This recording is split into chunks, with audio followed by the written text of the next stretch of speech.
All right, well, let's go ahead and get started, everyone. Again, welcome to the May edition of our COVID edition of the Inland Empire Real Estate Investment Club main meeting. And hopefully we're getting close to also having the big meetings back in person. But thanks everybody for being here, and thanks for supporting us through this last very challenging year.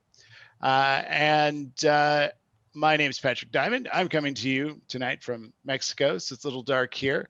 But we've got also the other committee members, Rich Rice, Andy Teasley. Hello to you, Andy, Susan.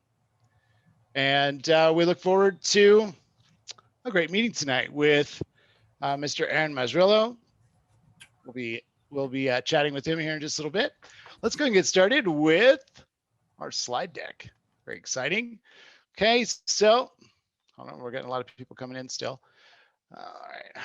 Okay, so first off, a couple little housekeeping points. One of them is please do try and keep your video on. That helps make the meeting feel a little bit more real, a little bit more in person. We like to see your shining, smiling faces. Also, please do remember that while we are not recording, well, actually, I think we are recording a presentation, aren't we? Aren't we, right? But just remember that there may be recordings. Yeah, there might be there might be recordings in progress with different people throughout the night. So just keep that in mind. Also remember that anything you hear tonight is for informational purposes only. It's not intended to provide you with anything concrete, any kind of legal advice, any kind of financial advice. For those issues, please do speak to a licensed professional. And remember that we're here to help provide education about the real estate investing industry. Excuse me. Okay. All right. So tonight, welcome. We're doing that right now. At 6:20, we'll be having our network breakouts here in just a little bit. And we'll also have our haves and wants, which you got the link for that, Rich? Or no, we're just round robin it. Okay. Okay. All right. So I guess we're gonna we'll just kind of go through those here in a little bit. And then of course at 7 o'clock, we've got Aaron Mazzrillo, and we're gonna be talking about things relating to fix and flips and various parts of real estate investing and generally crushing it. And going in at 8:30, you've got, well, since I'm here in the Central Time Zone, I'll be stepping out, and Andy is always our happy late night host, right, Andy? Where is Andy? Oh, there he is. He's on the phone, as always, making sure that people are here. So, okay, let's talk a little bit about what we have coming up in our events. So we've got our mentor mixer. That's the second Monday of every month, and that is a virtual meeting. And so you can come there, you can come out and talk to the different mentors we have, maybe help you get a leg up in something you're either exploring or maybe you've been trying for a while and you're looking for some solutions to something you're stuck on, anything like that, come on over to the mentor mixer. All right, we are happy to also announce that the cash flow game night is coming back in July. And that's going to be at Round Table Pizza again. If you're not familiar with the cash flow game, you should probably go and read Rich Dad Poor Dad and talk about it maybe in the networking breakouts. But that's I wish I was there to go to that. That would be very cool. But you guys should all head out if you can, and it's safe for you. And then Saturday we've got also the Back Porch Homes. Or the Saturday coffee at the Back Porch Homes warehouse, and that's in Riverside. And of course, here we are on that main event, which is the fourth Wednesday of every month. I don't know what happened here, Rich, to your slide. Hold on, there we go. Okay, so there's another little This is how excited we are about this. We have a special dedicated slide. Thanks, Rich. It's very cool. And also, just a reminder here. If you feel like you're getting something out of our meetings, and if you feel like we're bringing you some value, we'd love for you to become a member. So just head on over to IEREIC.org. We've got a couple different options for you there that you can check out. And please do follow us on our different social media outlets and invite your friends to the meetings. Okay. Okay, I'd like to introduce you real quick to our mentors. Which mentors do we have here? I saw Matt just come in. I saw Lisa. Andy's here. Anybody else? So let me introduce these guys. Jim Keller is our fix and flip mentor. Jim's a pretty funny guy, pretty smart guy, been around for a while, knows a lot about flipping and there's some other interesting creative ways of investing.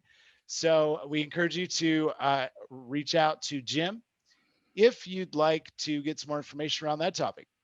Mr. Andy Teasley, our late night ambassador, as I was saying. You were on the phone, Andy, sorry. But Andy is not just the wizard / king of wobbly boxes. He's also our creative finance mentor. Same thing. They all kind of come together. Yeah. So please reach out to Andy or talk to him in one of the networking groups if you're interested in either of those areas or pretty much anything that relates to real estate investing. Andy's been around for a long time, and he's an exceptional resource. And happy to be taken to lunch around Red Robin. Sorry. Yep.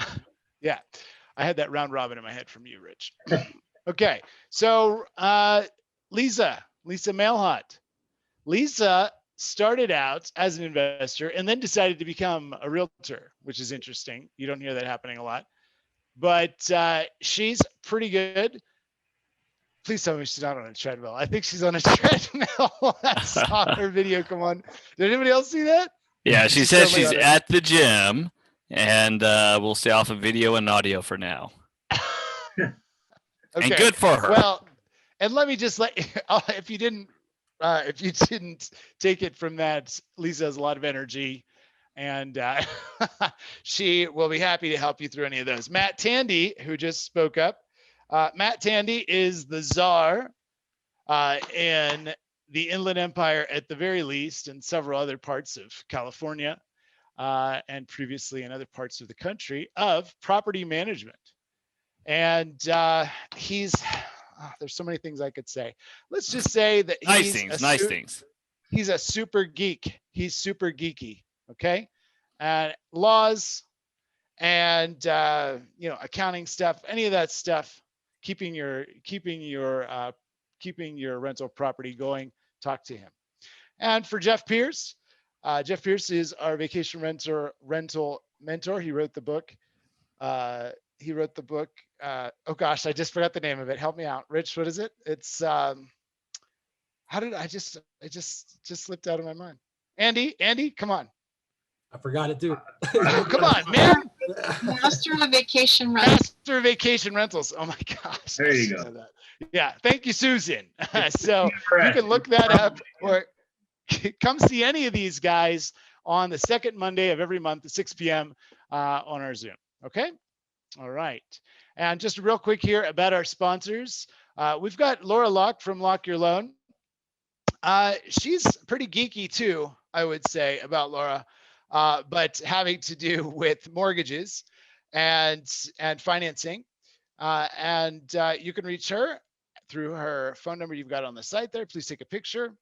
And you can also head on over to the Backcourt Homes website, where you'll be able to check out the recent works of Stephen McKee and Todd Baer, the founders of the Inland Empire Real Estate Investment Club. I haven't seen them in a while, but they've got some pretty cool stuff going on over there. So if you're looking to put an ADU in on your property in a kind of a turnkey zip up way, give these guys a call. Finally, Ryan Raven with Rehab Loan Group. I think Ryan's here. I think I saw him. So if you're looking for hard money lending, financing for fix and flip, or you have any kind of issue around any of those things, you need some help, why not give Ryan a call? And his information is there on the screen as well. All right. Aaron, thanks so much for being here. I can see you now, so that's a good thing. All right, there you are. Okay, so Aaron, thanks for being here tonight. How's it going? Going good, man. How's it down see in Mexico? Yeah, yeah. Well, it's always an adventure here. That's for sure. So we were talking a little bit earlier, and we were talking about some of your adventures. But I was thinking first, why don't you, for those of you, for those people here who aren't familiar with who you are, what you do, I know we got quite a few new people tonight. So why don't we start off with that? So who are you, Aaron? What do you do? I run a buy, sell, and rental property. I manage my own rentals out here in the Inland Empire. My home base is Europa Valley, which is north of Riverside. So on the north end of the, if you look at a map, you have the 15 freeway to the west, and then the 60 and the 91 meet at like an arrow point, and the Santa Ana River like kind of cuts that in half. So everything north of the Santa Ana River is now the city of Europa Valley, and that's where I'm at. So we buy all over the Inland Empire. I do a little bit of LA, trying to get out of that market though, because it's just too far. I like the contractors that I have out here, and I don't flip a ton of houses, maybe 25 a year consistently. I like to buy and keep rentals. I wish I could keep them all. If you know, I was able to keep all the rentals or all the properties that I've ever owned, it'd be a much different conversation we'd be having today. So I'd be calling you from my island in my castle. No, Okay. but unfortunately, you got to sell something to eat sometimes. So, Yeah. So how did you end up getting started in this, Aaron? So it's, I have a different story than most people. Everybody's like, well, the majority of people are like, I read Rich Dad, Poor Dad, and suddenly I want to do real estate. I actually had an income problem. So I was a 1099 salesperson, and I was making good money. Not, I mean, by today's standards, it's still decent money, but back then it was great money. And I was paying estimated quarterly taxes that were just killing me. So What were you selling?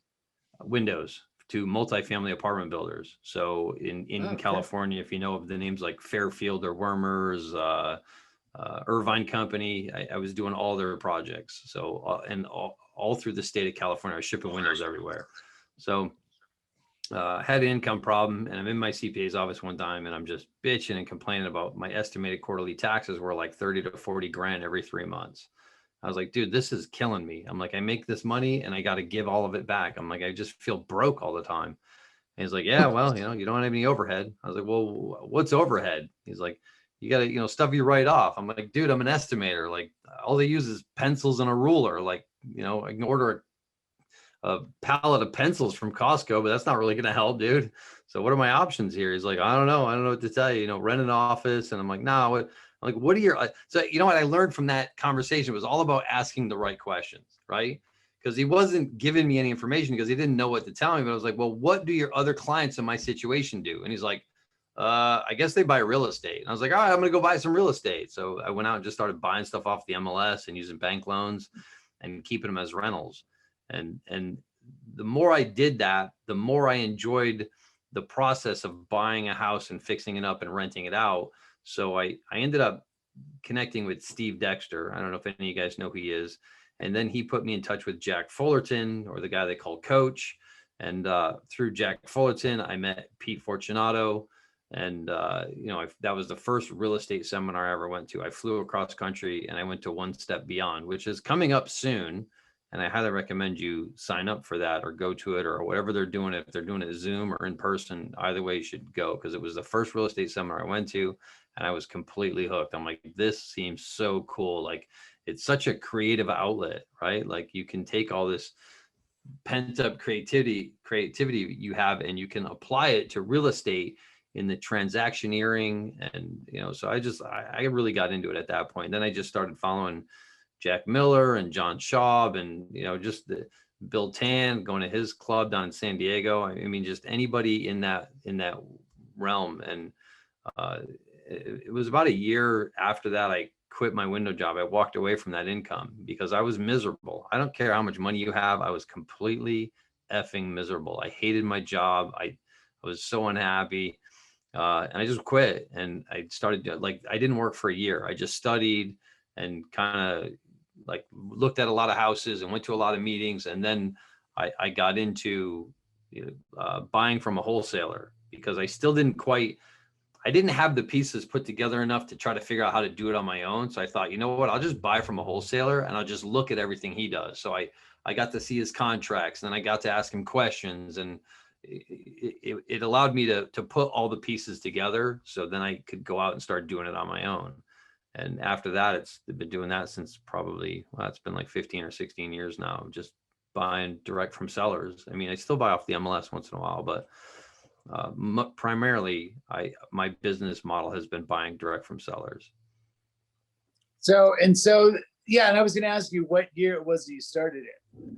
I bought my first property in California in 2002, I think. I still have it, actually. So it's almost paid off, which is kind of cool. So you've been around since 2002. So what would you tell the people who, maybe this is their first, coming into their first cycle, or so people who have maybe I'm guessing there's some people here who got started in the pandemic, maybe even right before. So what did you learn from, this will, as we go into it, we'll be hitting, this will be the second one, right? With the sometime is, yes. So what did you learn from that? And what, when you're talking to people, what do you typically tell them if they're wondering what to do or feeling a little shocked? So I think a lot of people, they have this idea that just because you've been in real estate for a long time, you kind of know the economics of it. And I have no idea what's going to happen. I have no idea. And I try to not listen to economists because they're just spewing bullshit. None of them have any clue at all. It's just they just put together some data and, throw the chicken bones on a table and say, oh, based on what I see, this is going to happen. And the one time they get lucky, they never shut the hell up about it. They just go on and say everything they can because they got lucky once. So it's weird because now you're on both sides of me here. This is kind of neat. I don't know if that happened. Yeah, let me see if I can. Let me try and turn the one off. I see. Yeah, it just brought up a window on my thing. Hold on. Yeah, so I avoid people who think they can predict the future. I just stay away from that, and I look at what the market's doing. What I see, I got 1, 2, 3, I don't know, 10 or 11 flips we're doing right now. So I look at, what's going on in my world, right? Like what am I seeing? Right now, I'm seeing no appraisal no appraisal issues. A year ago, we were having appraisal issues. Now, man, you list a house at a crazy price and you get offers over asking and it still appraises. And I don't know how sometimes. It's just crazy. So I'm just taking advantage of it. And worst case scenario, maybe I get stuck with a couple rental properties I didn't expect to have. That's okay. I don't mind. We'll get through it. The one that I'm selling next week, I thought I would sell it at 275 when I bought it. That's what I comped it out all day long. It was a 275 house. It appraised for 356. I don't know how. There's not another house in the neighborhood sold for 356, but it appraised on an FHA loan, which is crazy. So I'm just going to keep doing that until this wraps up or whatever happens with it. Or whatever. Yeah. Whatever happens. Slow down. I don't know. I don't know what's going to happen. Yeah. Nobody crazy, knows. isn't it? Anybody who tells you they know is full of shit. Don't listen to them. They're just trying to sell you something. That's at the end of the day. That's all an economist is trying to do is sell you into a newsletter or, a program or some seminar or whatever it is. Just look at what's actually happening in your market, because what happens here isn't the same thing that's going to happen, in Iowa or in Alabama, or even here is not going to be the same thing that happens in Newport Beach. It's all different. Mm-hmm. Yeah. So I just look at my market, what's happening. And I try to look at the real statistics and the data. So we had the baby boomer population, which was huge, and they kind of created the suburbs.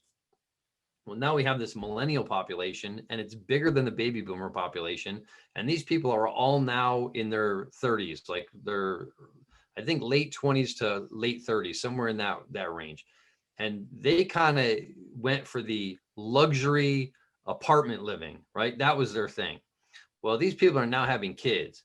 And I can tell you right now that there's only so many times that wife is going to get out of the car with the kid and that stupid ass dog and, walk across the parking garage to the elevator and then down the hall to the apartment before she says, I've had it with this shit. We need a house. And they're going to go buy a house with a yard so the kids can go outside.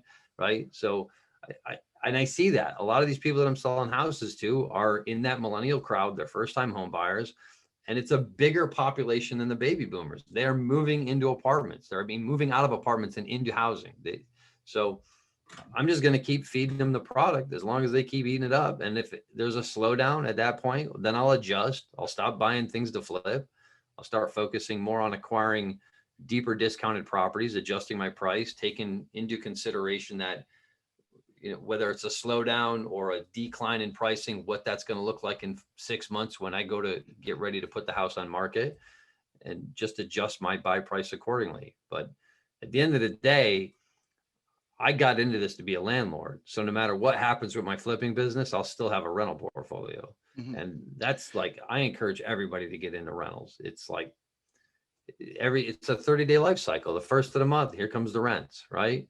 And even though I've got a couple COVID issues, it's nothing compared to all the rent that I get every month. So it's just, I got in to buy and hold property, and that should be everybody's on this call. That should be everybody's goal. Like notes are great, but they pay off, right? And you can't depreciate them. You can't write anything off. It's all income. I'm all about the rental properties. There's so many advantages down in real estate. There's so many advantages. You use the acronym IDEAL, right?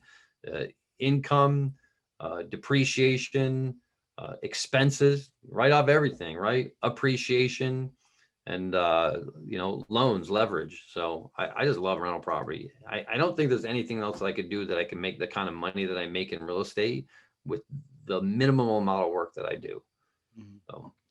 Yeah, and you hit a good point there, and one that I think is worth also helping people understand. Sometimes new people don't understand the difference always between active income and passive income, and so it's interesting. Basically, as you're saying, you go both routes, but you got into it for the passive income. You just tapped into the active income as well. Let's be honest, there's really no such, unless you own like royalties, there's really no such thing as passive income. Well, definitely not in real estate.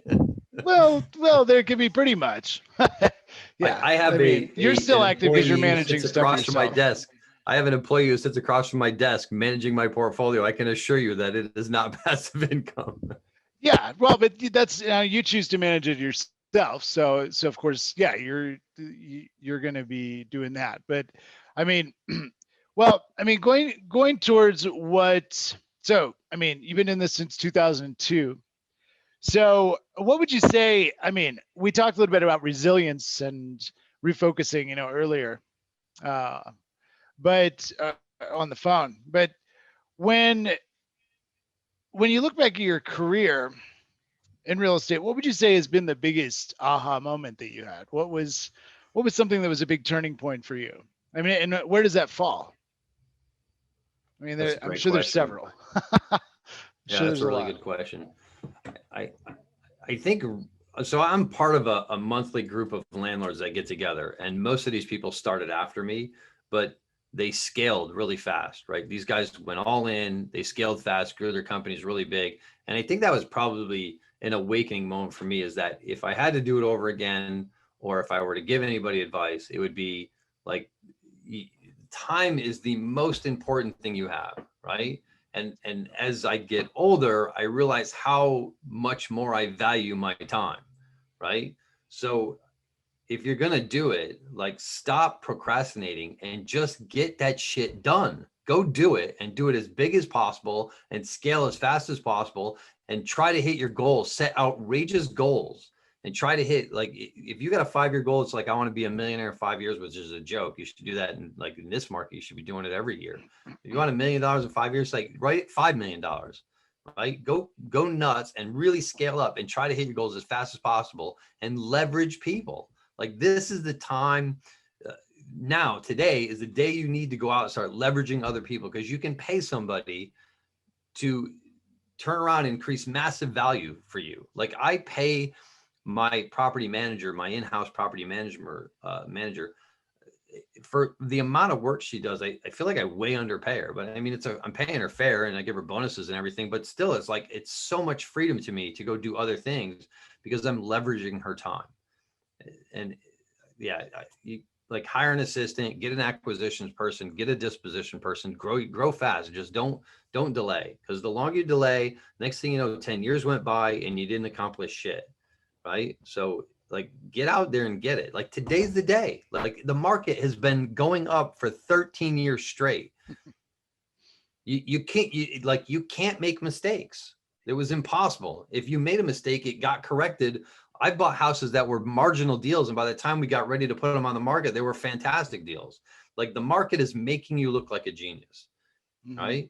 So now it's still good. And I can't see any reason why it's going to slow down, with the exception of maybe interest rate hikes. But the Fed already said they don't want to do it because they know it's going to put the brakes on the real estate market. And I think from past experience, when we had low interest rates, when they raised up a point, like in 2000 and I think it was 2009, 2010, they got up to be about maybe 5, close to 6%, somewhere around there. And suddenly there was a rush of people, they wanted to get in because they were worried they were going to miss out. So we might see that, where things are great and then they raise interest rates up a little bit on mortgages, not bonds or anything else, mortgages. I don't know how everything's tied together. Again, I'm not an economist. If mortgage interest rates go up, there might be a rush of people to get in to buy, to try to lock something down, because the FOMO, they're going to fear missing out on these low rates. But then it'll kind of slow down a little bit. I mean, I was selling retail houses in 2009 when everybody who wasn't there, their idea of it is, oh, the market was collapsing and everything was, 30% of what it was worth a year earlier. I was still retailing houses. I've retailed houses every year since I've been doing this. There was never a time I couldn't sell a house. Everything sells. And I only lost money on 2 deals, and one of them was a mobile home deal.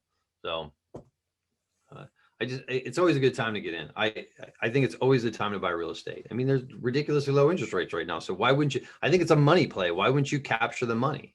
Even if the house goes down in value, if you're going to hold it, then it's irrelevant what it's worth in a year or 2 years. It's California. It's going to go back up. I mean, people want to live here. Well, yeah, it's like the stock market, right? It's always going to keep going up. Yeah, you'll have corrections. So what? Yeah. Unlike, Dogecoin, that might not go back up. So now let's just I kind of want to tap into, we talked in the beginning, you mentioned about if someone tells you, that they know what's going to happen, they're really just looking at the crystal ball. So I want to come back to that, but first, kind of segueing off of where you just were. So let's say that you had to start again. It's like Monopoly. You had to start again at zero today. And you had $50,000 with the knowledge that you have. What would you be doing to get to that 5 million? All right, let's say I have no money. I'm working at In-N-Out Burger. Okay, I'm working at In-N-Out Burger, getting paid $20 an hour. Okay, but I got the knowledge still. Yeah, I would get my ass in my car when I got off work, and I would drive around and I would look for houses that are beat to shit. I'd look for the, what's the word, quintessential fixer-upper property, right? They're out there because I'm buying them off wholesalers, and I track all the wholesale deals that come into my office, and I put them on a spreadsheet. And in the last 30 days, there's probably 40 properties on there that people have gotten under contract. So there's deals out there. I would drive around and I would look for jacked up properties. And they're in every neighborhood in every city. Okay. I have a list of them in Laguna Beach, in Newport Beach. They're everywhere, like oceanfront Newport Beach. I guarantee you can find a house that looks like crap. They're everywhere. I would make that list. And then I would either cold call them. I would definitely mail them. I would mail them and then a week later cold call them, right? And say, hey, I sent you a letter last week. I went on truepeoplesearch.com to find your phone number. I didn't hear from you. I'm really interested in buying that property. And that's what I would do. And eventually you're going to get a deal. And you want free, like you can't even afford the gas, work on niche lists. You can pull lists. There's lists that you can get from public records. So you pull niche lists and just work those. There's no secret list. There's no hidden neighborhoods. Everything's out there, right? It's out there to be found. So what would you say in your experience, if you had to choose 3 of the most important tools, what are your 3 most important tools in your business? The MLS, number 1, right? If you can't get it or you don't have it, beg, borrow, or bribe your way into it. Okay. Get the MLS, access the MLS. My data provider. So that would be, I use Property Radar. I've heard great things about PropStream. I don't have an account with them, so I can't verify that. And then my network, that would be the other most important thing. So I have a private network that I created, hand-selected people and put them on a Google group and email. And I can tap into that network to get answers, ask questions, get answers, help people out, get deals done, find contractors, find referrals. So those would be the top 3 things that I think are the most important to me on not a weekly basis. I use all of them daily. And if there was one that you absolutely couldn't do without? The network. Okay. I could figure out the rest. The network, my network of people. Absolutely. So, and again, we have a lot of new people on tonight. So, how do you suggest people got to get that network started? Join this club. Okay. Right. Come to the meetings every month. Join other clubs. What did this cost? $25 to get on here? Like, this is the best investment at this time on the earth that you could do. Like, across the entire planet, this is the best investment of your time right now. There's nothing else you could do that would be a better investment than to be on a call talking about the thing that you want to do, learn real estate, right? So when I got started, there was no Zoom, there was no Facebook, right? We were still faxing proposals for windows, right? So I got my ass in my car and drove to San Diego every month. I drove to Oceanside every month to go to NSDREI. I drove to LA. I drove to Orange County. I went to meetings physically, as many as I could. I got on a plane and I flew across country to go to seminars, right? So I just would go, and you start to see the usual suspects, right? So there's the crew that never does anything, avoid them. And then there's the crew that you start seeing them have momentum. They're taking action. They're doing things. Put yourself in that crew. The saying that you will be the like, not the sum, but the median of your 5 closest friends is a fact. Here's a perfect example. I love to fly fish. I love to anything fish. It's just super fun, right? Love being out there, casting, seeing what you catch. There's one guy that was in my network, but I wasn't really close to. That dude loves to fish too. Now, he's about 10 years older than me. He's been doing a lot longer. So he has a different level of success than I have. Well, he was having problems getting people to go fishing with him because he can just take off any day of the week and go. And his friends were guys that he went to high school with, and they have jobs and families and all that. And he was a bachelor, right? So then he and I got connected up, and we started going fishing all the time. He's like, hey, I want to go on this crazy ass trip. It'd be super cool to go. And I was like, dude, I'm not there yet. I don't have that kind of disposable income. He's like, well, what if I give you this deal and you find a buyer for it, and then we'll split the wholesale fee? Would that give you enough money to go? Right? They're going to pull you up.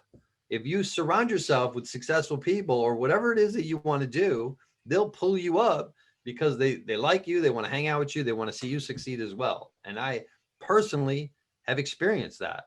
Right. So Yeah, no, I agree. That is, there's nothing like it. I mean, these clubs, I just, it's really the best way to get in there and get connected. And so I guess, Aaron, when we talked again about a little bit about that crystal ball. So what's in your crystal ball? What do you see? I kind of went over it earlier. We're having, I looked at a couple different things. Number one, new housing starts, right? So the one for each decade going back 50 years, it was like crazy number of new housing starts, 20 million, 15 million, it's way up there, north of 10 million every year. And the last decade, it was like 5 million, right? So new housing starts are way below where they need to be. So we have a serious housing shortage. In California, have you ever tried to build anything here? Yeah. Let me give you an example. I had a house in Oceanside that I bought that was missing the electric and the gas meter. I closed on the house on December 30th. I just got my electric and gas meter last week. It took 5 months to get a permit to get an electric and a gas meter on an existing house. I'm doing 8 apartment units in downtown Riverside. It's a conversion. I'm at 1.5 years with no end in sight.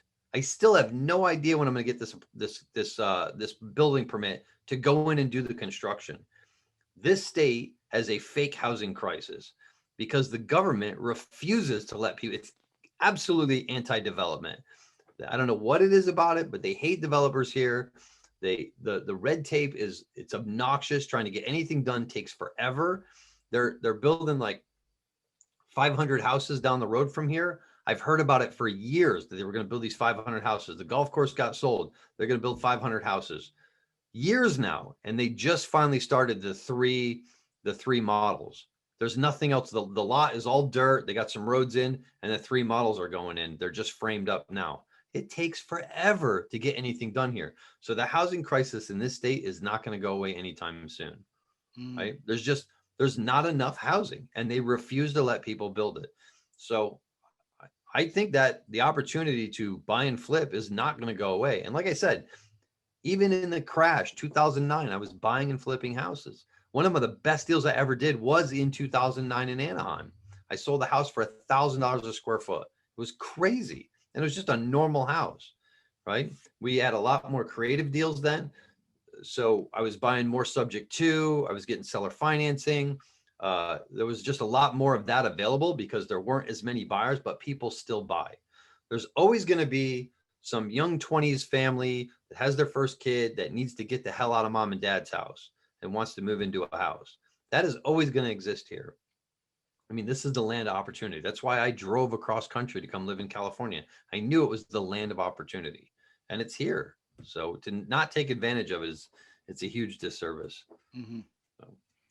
Where did you drive from, Aaron? Western Massachusetts. And my U-Haul broke down in Arizona, and I hitchhiked the rest of the way. And then I slept on a you living left room the U-Haul floor. in Arizona. I left everything in Arizona. I slept on a living room floor. There was a guy sleeping in the master bedroom and another dude and his wife sleeping in the other bedroom. And I slept on the living room floor with a dog. That wasn't my dog. It was the house dog. And we did What that year for was this? Huh? What year was this? 2001. We did Holy that shit, the summer of 2001. So you came out here. Well, I'm down in Mexico now, but you know what I mean. You came out to California, and it didn't take you long to figure out that you shouldn't be selling windows, I guess. I did the window. So I bought my first property that was to live in 2002. I bought my first rental property in 2003. So after my second year, I started making good money as a salesman. Yeah. So we'll talk about that because there's always somebody, I think, in every, in every one of these meetings, I think there's typically always somebody who is down and out, borrowed money to get to the club meeting. Like my first club meeting, that's where I was. That was like 6 years ago or 6, 7 years ago.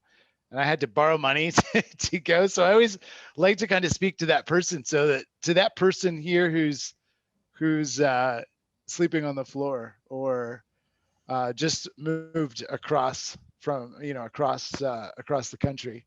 I know Thomas has some good stories too along those lines. But so what do you say? Because I know you're mentoring people. So Well, it goes what do you one say to step that further. person though who's here? It goes one step further because the house that I was staying in, the guy who had rented it gave up the house because he bought one, and I ended up homeless. So I actually had to sleep in one of the spare bedrooms in his new house because I had nowhere to go. Okay. Well, it beats squatting. So yeah, you wasn't could have doing just that. stayed in the old rental house. So find somebody to go work for. Go work for somebody as acquisitions person. Like, you want to learn real estate, get in somebody's office. Say, hey, I'll do acquisitions for you. So, but tell me about your why though, because we didn't really dig into that. We talked about about kind of the transition, the aha. But I mean, why did you make this change back I then? hate to work, but I want to make as much money as I can. So Okay. I don't know what else to go to do, so other than, sorry to keep going back to it, other than to get in on the new crypto that's coming out today at, 0.00008 cents. I don't know what to do. So I got into, Windows just because I didn't, the two guys that the house I was living in, they had the company, and I didn't come here with the expectation to get a job with them. I just knew one of them from the Navy, and we're just hanging out. And the guy who owned the company was like, "You want to come work for me?" I was like, "I got nothing else to do. Yeah, I'll go do that." So I went to work for him. And I liked it. It was challenging. It was rewarding. I got to drive all over California. I was involved in apartment projects everywhere. It was super cool, but his attitude was just not the best. So it was an easy decision to quit because I like to be around people that want to have a good time and have fun. So I didn't really have a why other than I just want to make a lot of money and go hang out at the beach. I mean, that's it. I just don't want to work. I'm not on this planet to work and build a company and have tons of money. I'm here to just enjoy every day. Like, it's all about experience. And I just know that at any day that could all come to an end. So why wouldn't I want to get the most out of every day as possible by doing shit that I think is super fun and cool? So, if I have dozens of people out there working and I take 33 1/3% of their gross income every month, the rent tax, then I can go do whatever the hell I want all day long. So for me, being a landlord was the perfect decision. I got you. So along those lines, you talked about, it could end at any time. So tell me about a time in this that you've been doing this for just about 10 years coming on, right? No, full time. I 20 quit years. my window job at like 2005, somewhere around there, 2005. Okay. 2006. It's about 15. Yeah. I've owned Advanced Sales, my company. August of last year was my 15th anniversary that I've had that company. So tell us about a time when you thought it was all coming to an end, because we've all, as business owners and entrepreneurs, we've all had. 2 years ago, I got up to go surfing, and me and my neighbor, my two neighbors, and one of my friends down the street. By the way, you had this like right there. Did you notice how you didn't have to think about it? Yeah, no, because we got up to go surfing, and the next thing I know, I was face down in the water, paralyzed from the neck down. They call it going over the falls. I was surfing the shore break, which is extremely dangerous, and I didn't get into the wave. I got on top of it, so I went over, and the board went into the sand and catapulted me headfirst into the sand, and then the wave crashed and washed over me, and I was conscious. And I was awake, looking down at the ground, which is only about a foot, 18 inches below me, because I was on the shore, and I could not feel anything from my neck down. I was totally awake. This was September 2 years ago. And I was just like, it was crazy because I had just read an article the day before about this married couple that went to Hawaii on their honeymoon, and she got into some kind of like bodyboarding accident or something, and he or she was paralyzed, same thing from the neck down, and now they had no money to get this person back to the States to where, you know, like it was, I was like, man, that's gotta be so horrible. It's crazy. And then the next day it happened to me. It was crazy, right? So I'm face down in the water, paralyzed from neck down. And I was like, oh man. And I was like, I was so focused, like, all right, I'm paralyzed. I'll deal with that later. The problem now is I'm gonna run out of air really quickly. Right? So Okay. I'm like, I can't breathe. And a wave washed over me again and rolled me over. I had a wetsuit on, so I was floating. I had a full wetsuit on. So now I could breathe. I'm like, all right, I solved that problem. I could breathe, you know, and I started yelling. It's funny because the guy that pulled me out of the water was the bodyboarder that was in my way earlier. And I was like, so wishing he would just get the F out of there. I'm like, man, I wish this guy would leave. He's such a pain in the ass, right? And he's ultimately the one that pulled me out. But so they revived me on the beach. They took me to Hogue in an ambulance, Hogue in an ambulance.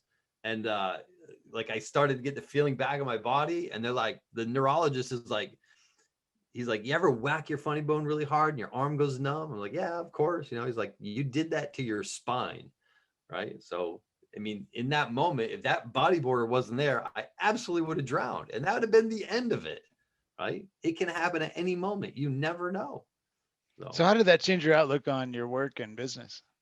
I didn't. I've always had kind of a lackadaisical attitude about work and business. Oh, really? Some people are like, oh, they totally affected me. I was like, damn, that was close. You know, it's what it is. Yeah. Okay. Yeah.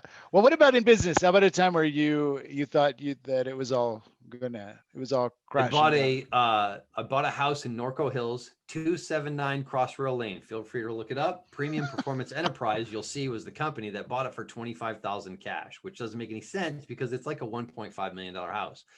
So I did a tabletop close, which I had no idea how to do. I had a run. What was the address again? Because you know people are looking at it. 279 Crossrail Lane, right? Norco. Crossrail? Rail, yeah. Yep. Crossrail Lane for all of you. So you can look it up so you know this is feverishly typing. Yeah, look it up so you know it's true. Go pull a title report. Crossrail Lane. You'll see a purchase for Property Radar for $25,000, and the company was Premium Performance Enterprises. And you're like, how could you buy a house for $25,000? It's like it's a mansion, right? It's on the top of the mountain in Norco. I bought that house subject to like $750,000 in loans. The house was brand new. There was an old lady who moved in with her family, her husband and her kid, her daughter. Her daughter ended up getting married, moved to Long Beach to be with her husband. Her husband passed away, and now she's in this mega mansion. Not mega mansion, it's like a mega house, big house, 3,000 square feet, whatever. She's in this house. Now I'm looking at it. Now you said my favorite word, mansion. So yeah, it's a mansion for Norco. It's a big house, right? Yeah. So she's in this house all by herself, and it's crazy huge. So I bought it from her. I did a tabletop close in her kitchen. I paid her $25,000 cashier's check to walk away, right? So now I'm making mortgage payments on this house. And the mortgage payments were about $5,000 a month. The house needed nothing. The house was turnkey. What year was this? What year was this? You have to look it up. It's maybe 2007. Okay. All right. Oh, Right? Okay. The house needed nothing. I'm not even kidding around. The only thing I did to the house was where they pulled the refrigerator out. The outlet cover was broken. So I spent like 35 cents to put a new outlet cover on. The house was turnkey. It was brand new. And then I made those mortgage payments for months and months. And it just got to the point where it's like, I can't write these checks anymore. I'm done. I can't do it. The backyard was all dirt. I paid $5,000 to put some palm trees and grass sod in the front yard. And I would go up there and sit in the house and eat lunch. And just like think like what there was no Airbnb, there was nothing like that. It was 2007, the market's collapsing. I had no idea what I was going to do. I saw a billboard. The agent said #1 agent in the Inland Empire. I hired her. We get in escrow. Months go by. She couldn't close the deal. Right. Finally, I called her up. I said, she's like, hey, we're ready to close. I'm like, well, we've been sitting here with you for like 90 days or 60 days or whatever it is. Like, you got to help us out on the commission. Like you need to credit us back. we're not making any money on this deal. She's like, no, I'm not giving you anything. I want my full commission. My partner in the deal was like, done with her. Like, and he's a really wealthy guy, so he didn't care. I had everything I owned invested in this house at this point. Like, I had all my money into this house. So we get another, so I list it myself, right? I list it, and I'm marketing. You're crying. Your partner's like, whatever. Yeah, You're very wealthy. You're guy. you're sitting on the floor of the house. I picture you just kind of. There's no furniture there. I'm sitting sobbing. on the island, the granite island, eating burritos from Miguel's, like trying to figure out what am I going to do, because this is going to bankrupt me, this house. So I kept going there, and I marketed it, and I finally get a buyer. And I remember we're in escrow, and now banks are getting very squeamish about doing big loans. They do not want to do that, right. right? Your timing, man. Your They're timing. freaking out. Banks don't want to fund deals at all.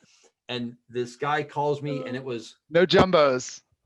either Labor Day or Memorial Day weekend. I can't remember which one, but it was a week before, and I was in Ancho's in Riverside, Mexican restaurant, and the seller or the buyer calls me and says, hey, we're out. We're done with this. And I was just like, oh man, like it's going to foreclosure in 2 weeks, because I just stopped making the payments. I couldn't do it anymore. And my partner's like, I'm over it. I don't want to deal with that house anymore.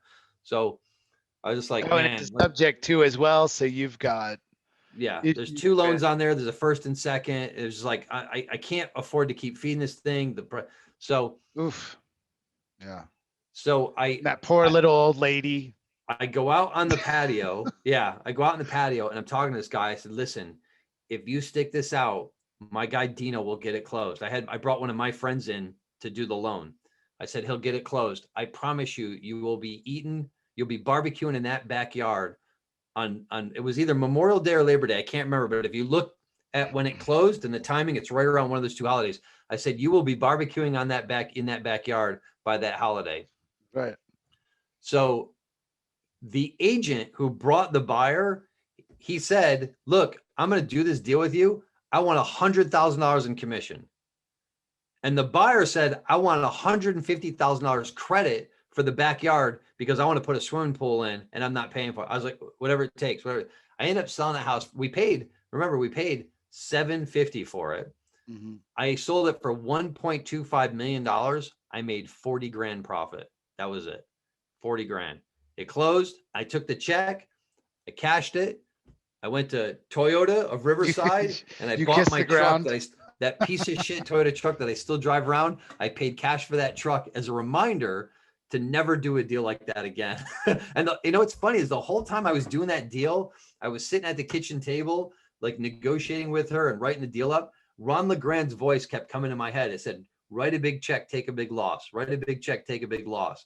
And I wrote a $25,000 check, and I absolutely could have taken a huge loss on that. Mm-hmm. But it worked out. I made money. I got everything I had invested back. I made $40,000 profit. My partner made $40,000 profit. I bought my truck, and I still drive it to this day, even though it's got 260,000 miles on it, as a daily reminder not to ever do such a dumb, stupid deal again. So. And why did you do that deal? Where did you screw up? Well, it goes along with the second deal that I did that I actually lost money on. I thought I could prove other people wrong, right? Like people that in my network that were smarter than me, who were saying, I wouldn't do that. I'm like, I'll show you what I can do. Right. Yeah. So, yeah. So, and did you have, you probably just answered it, but so did you have an exit strategy, or? It was just to flip it. That was it. Okay. Yeah. I mean, and I've gotten into situations like that too, where it's like, you see something, you're like, okay, this is great. And you kind of just get sucked in, and so it sounds like maybe this was one of those times too. You get caught in the emotion, and all of a sudden, it was either you're going down the slide. Retail or foreclosure. Those are the only 2 options, because the rents were not that high back then. I mean, I had a lot of rentals at that point. Not a lot. I had some rentals, but I was discounting my rents to keep people in the house, because in 2008 or whatever it was, like that time, Yeah. like people want, you could go out and get a rental property anywhere. Like, so people are like, hey dude, I'll stay, but I want $100 off my rent. So I was discounting rents on properties to get vacancies to fill them up. I was lowering the rent that I was charging. So I remember one was $200 below what I had charged to get it. But now, man, I'm so glad I stuck it out and kept houses, because now my rents, I'm getting like $1,700 on a 2-bedroom house in San Bernardino now. It's ridiculous. And that's such an important thing, that the sticking it out. Why don't you, again, for the newer people, talk about that a little bit? Jack Miller said it best, man. Get the deeds, then dig your fingernails in and hang on. Right? Sometimes it's a white knuckle hang on, but just dig your nails in and hang on. And in time, as long as you buy in good areas, in time, all real estate deals become profitable. If you buy in the right area. I wouldn't say that about Alabama or Memphis. I don't think it'll work out well for you there, but you buy a house in Orange County, dig your nails in and hang on. You can't go wrong. Yeah. Can't go wrong. So where do you think, where in working with newcomers, especially, where do you see people who are entering, around now or in the last year, where do you see them leaving money on the table? Wholesaling. Everybody wants to be a wholesaler, but man, they leave so much money on the table. We talk about this every month. It's always, tell me about that. What does that mean to you? All right. So let's say I want to get in real estate. Well, as a flipper, I'm really nothing more than a project manager. Even today, I don't put my money into my deals. I closed one on this Friday. I paid $242 for it. My private lender put up $240,000. So I got $3,000 into it, maybe $4 or $5,000 tops into the deal. You could put that on a credit card if you had to, right? I mean, you could, right? I got to rehab it. It's a low rehab because it's a 90s house. Doesn't need a ton of stuff. We might slap some granite countertops on the existing cabinets, paint them up, put some carpet and paint in there. It probably has aluminum windows. Maybe we'll swap those out. $2,000, $2,500 tops. We don't need to do a ton of work to a 90s house. I think my rehab would be like $20,000 on that. If you don't have a credit card with a $25,000, balance on it, then I mean, it's easy to get that. You could just call. I got a credit card here. I didn't even ask for it. They just sent it to me, and it's got, I don't even know. This one got $32,000. I don't even know why they sent it to me. They sent me the card too. So you can get a credit line, right? I bought lots of houses using credit cards. I did lots of rehabs using credit cards. So you get the house. You're not doing any work. I don't own any tools. You hire a contractor to do the work, right? You hire an agent to sell the house for you. You just got to make sure everything does what they say or everybody does what they say they're going to do. You're a project manager. And then when the house retails, you make more money. If you just wholesale, you get that quick check, but you're getting a small piece of that pie. You have to leave something on the table for the next guy to have him interested, the next investor to have that person interested in wanting to do the deal. And that's generally 8 to 10%. So if you sell a $200,000 house, you left $20,000 on the table, and maybe you got a nice wholesale fee, but you left $20,000 on the table. $20,000 when you're starting out is a huge amount of money. So do that 5 times, you left $100,000 on the table, right? Or more, because especially now, like I said, I've bought marginal deals off people that have turned into 50,000 plus retail deals because the market is going up. We're getting no appraisal issues, multiple offers, over asking, no appraisal contingency, as is. I mean, the offers are insane. Like, why would you wholesale a house in this market? It makes no sense at all. So give me the ABC on what you would do in its place, what you recommend to people, just in 3 simple steps. A partner is better than just wholesaling it. So I'm not making this offer, but you might find a guy who is retailing houses and say, well, hey, if I bring you this deal, can we partner on it? Right? I'll bring you the deal. You put up the money, retail it, and then split, give me a 40-60 split on the profits or something like that. You make more money. I sold the house. I wholesaled the house to a guy in San Diego, and I made I think he paid me like $15,000 on it. And he told a friend of his who then told me, he's like, yeah, he was telling me he's making over 100,000 extra on that house because the market went up so much. Yeah, it is what it is, right? If I had partnered with him, I could have got an extra 40 grand on top of the other profit that was already built in. I mean, there was probably already another 75,000 profit in there for him to even be interested in it. Now he's making like 200,000 on the deal.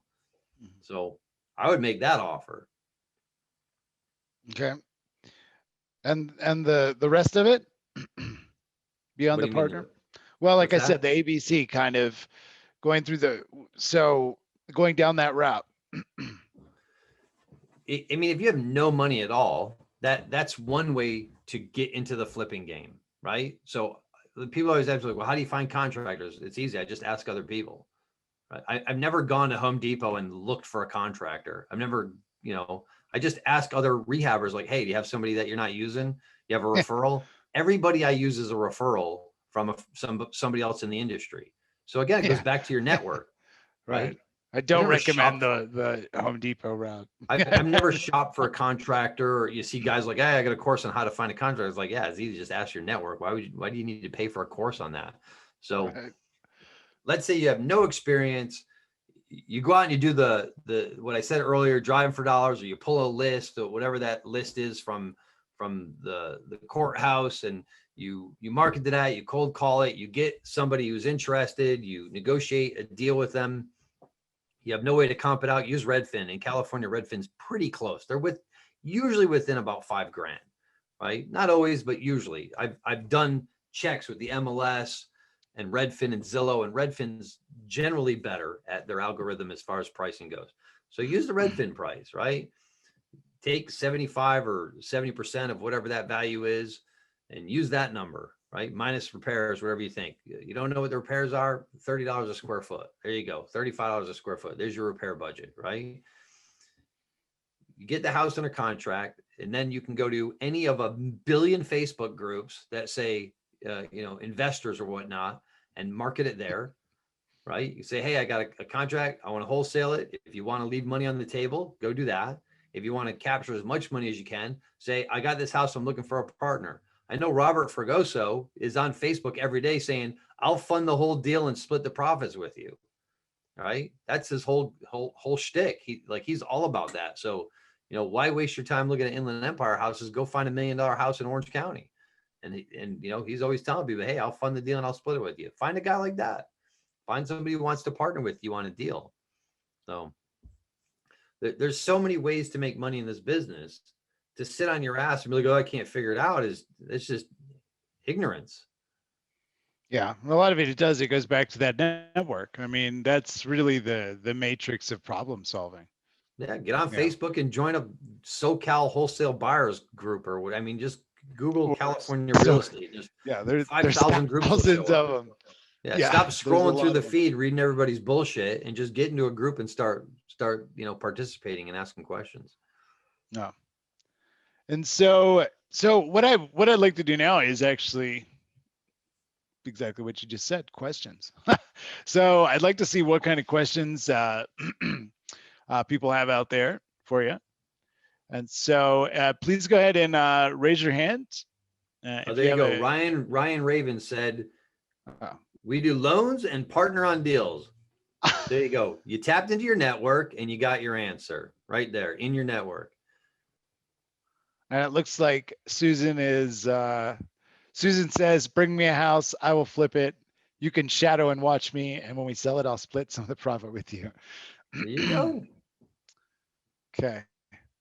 Let's see. All right. Let's put it out to the group here for some questions. If you got a question, please go ahead and either click that, just click any emoji icon or physically raise your hand.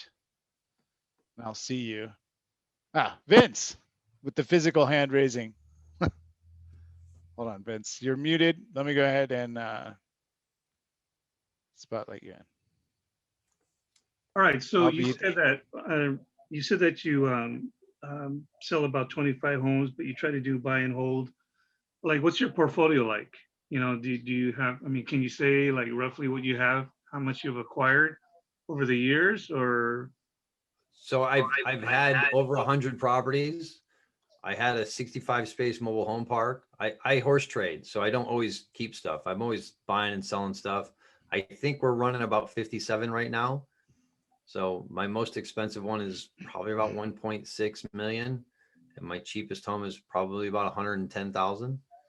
So Okay, cool. Thank you. Okay, thanks, Vince. All right, Mimi, I'm coming for you.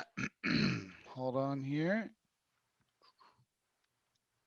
Okay. Hi, Aaron. Go ahead, Mimi. Hello. what's going on, Mimi?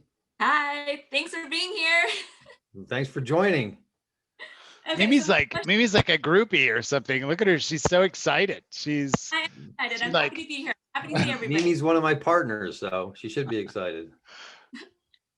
Okay, so my question is, if my sole goal is cash flow and income, because I don't want to wholesale, I don't want to flip, I just want to collect rent checks. How am I supposed to do that in California and have anything that cash flows? Like, even if I buy something like 50 cents on the dollar, I still don't see it as cash flowing. Explain. You could marry rich. I don't know. That I'm trying to do that too. wait, Mary You Rich? gotta do some work, man. I don't know what to tell you, man. Mary Rich or Mary Rich? Yeah, I was like, I'm assuming you're right. And I looked over and I saw Rich's face. He was like, I don't. He's like, wait, am I available? Is this? Wait, hold on. Yeah. Okay, I think You're- you you're bet not a Mary matchmaker. All Mary right, so money. there's this thing that I believe in. It's called the period of sacrifice. It takes about 5 years. You can do it when you're young, you can do it when you're old, but at some point we're all gonna do it, right? If you just say, you know what, I'm enjoying myself, but if I do this work for the next 5 years, I can enjoy myself a whole lot more later. And it doesn't take a lot. Like, you're in the perfect location. Have you thought about doing like Airbnb arbitrage, right? Rent a house, turn it into an Airbnb, like get an agreement from the owner to let you sublease it, turn it to an Airbnb, and just manage your Airbnb portfolio, right? You can make a lot of money doing that. Mhm. So you got to do something though to get the money. And then once you got your pile of money, you could turn it over to, I have a friend and all he does is travel full time. He just gave it all the syndicators that he knows that have great track records. And he has a fantastic lifestyle, drives a motorcycle all over the country. That's all he does, drives a motorcycle, right? So he just got his pile of money. And that's exactly what he did is he was in the Bay Area and he did Airbnb arbitrage until he made enough money. He bought some as well. Airbnb'd them out, had a couple long-term rentals, eventually got tired of it, sold it all off, took all the money, gave it to a couple of people that he knows that have great track records. They were friends of his. He met them on Bigger Pockets, actually, and they take all his money, they put it in their syndication deals, and they just send him checks. And he's completely, every day wakes up, he's ecstatic with his life. Were his syndication deals in California or were they out of state? He's in a couple of different ones. So I know one of them, he's one of the guys who's like part of Bigger Pockets is Brandon Turner, does mobile home parks. So I know he's got some money with Brandon. The other guy is Ben Leibovich, I think his last name is, and he's in Phoenix. He only buys apartment buildings in Phoenix. So he's got some money with Ben. It's like all people that he's met from Bigger Pockets, he's given all his money to them, right? So, and Ben is always posting about the deals that he's doing. They're buying like $20-30 million apartment buildings and rehabbing them and then flipping them. So that's what he did. He's just, so, I mean, that's a perfect business model for somebody who doesn't want to work, but you got to get the money. So If you got the money, but you're looking for the cash flow, where would you go for the cash flow?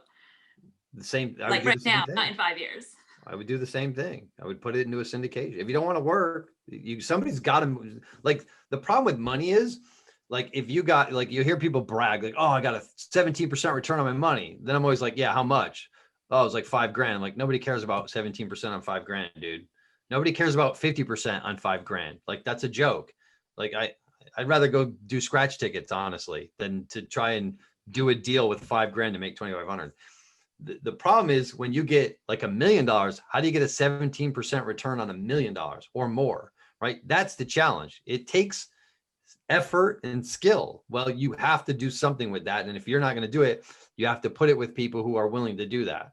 So a syndication deal is the perfect place to do that. And I would do it with guys like that I talked about, guys that are doing either mobile home park deals, bigger deals, right? Because, and there's no guarantee with them.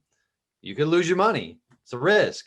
But so you look at the track record. What are they doing and how are they doing it? And you know, where are they still operating at? So I like those two guys. I think they got great track records, and I don't have any money with them because I can make more money, you know, using my own money.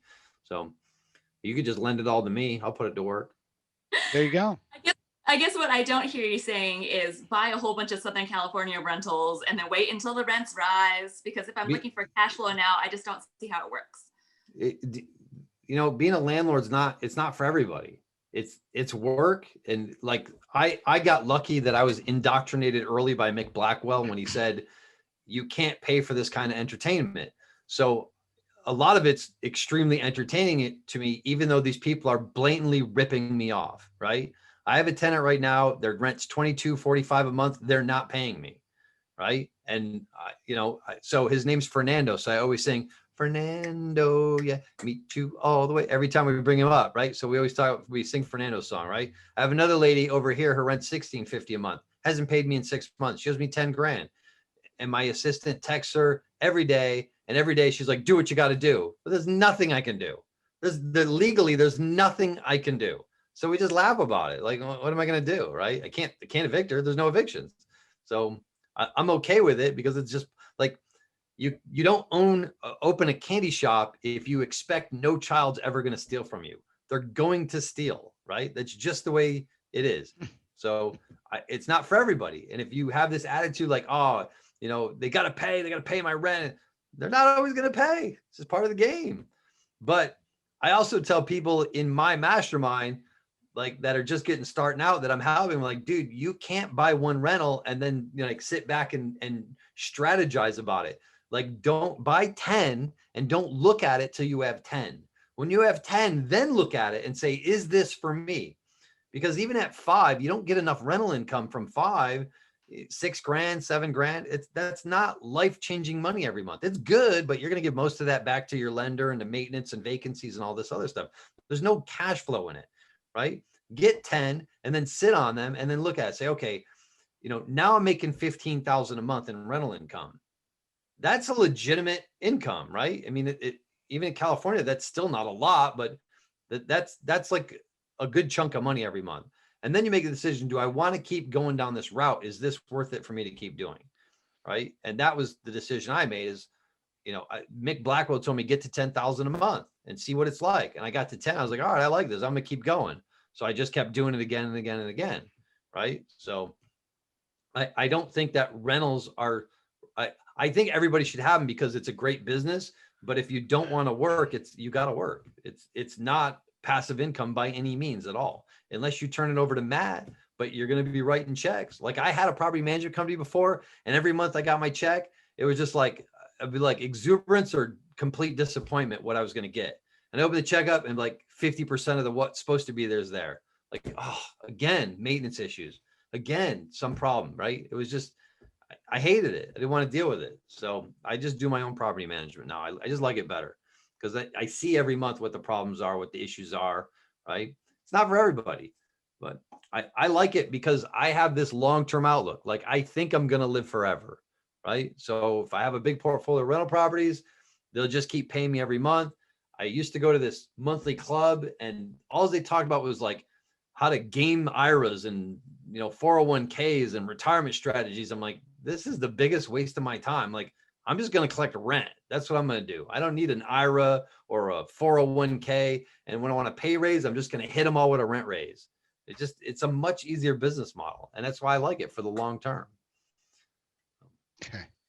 But you got to make a decision. If you want that lifestyle, you got to put in the period of sacrifice. You got to do the work. If you already got a big pile of money and you don't want to work, then turn it over to a syndicator who will do the work. Okay. Thanks, Mimi. Okay, let's see. We've got Courtney.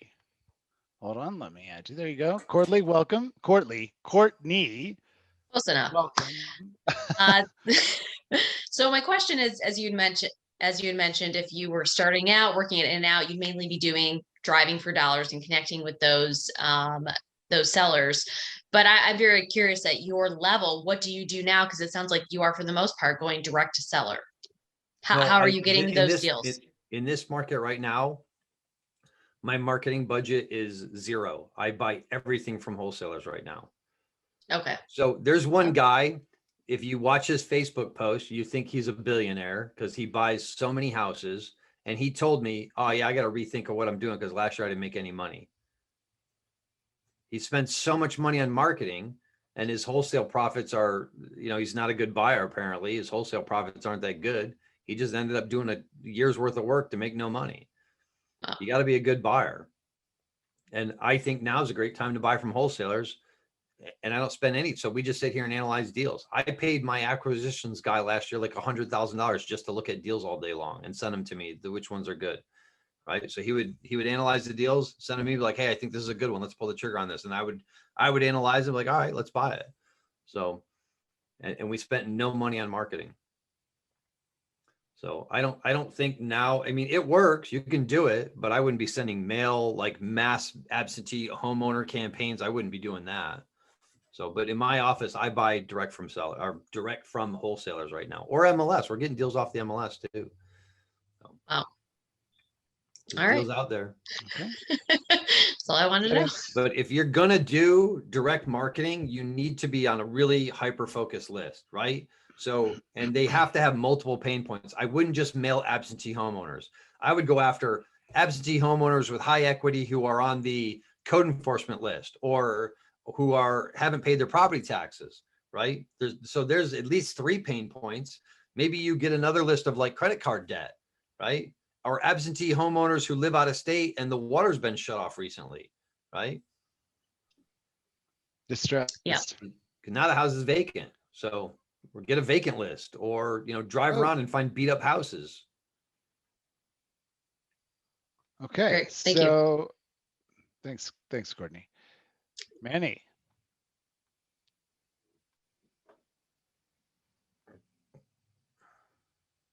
You're Can't muted. hear you, Manny. I think you're muted.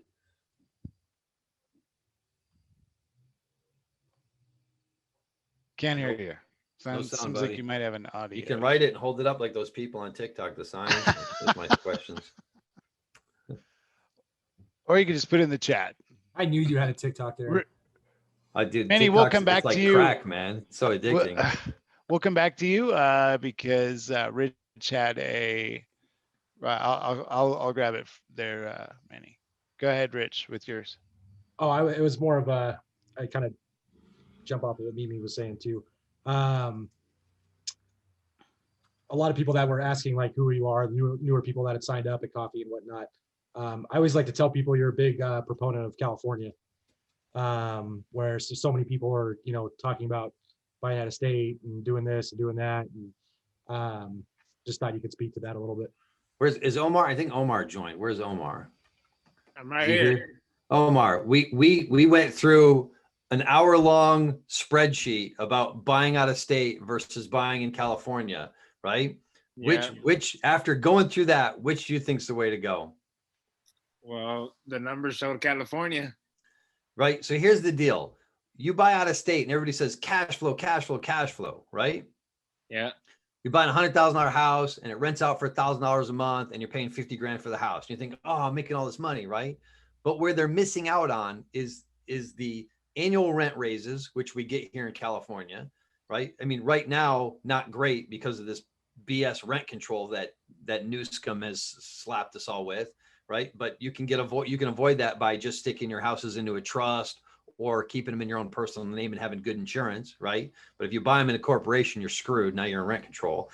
So the rent increases and the appreciation, they affect the internal rate of return, right? You don't get that in Indianapolis. You don't get the appreciation. And you might be getting it now and they're like, oh, I'm beating California. Yeah, great. But let's go back 30 years and let's see how it's been over the 30 years. How the hell can a house be worth 100 grand, right? It's been around. You built the house in 1980. How's it only worth 100 grand today? All right, maybe you're getting 10% this year because of this pandemic has caused this crazy inflation for house prices, but it's not real, right? It's not a real normal market. When you buy in California, you get rent raises and you get appreciation, and that drives your net worth through the roof. So I did a thing for the guys in my group, because this really concerned me. I keep seeing these guys posting about, oh, I'm buying stuff around Chicago, I'm buying stuff in Indiana, my cash flow is so good. When I did 50 houses in California versus 100 houses in one of these Midwest states. And I used California median income of a house, 400 grand with $2,000 rent. And I used the houses in the Midwest, $100,000 with $1,000 a month rent. That guy was killing it in cash flow, like killing it.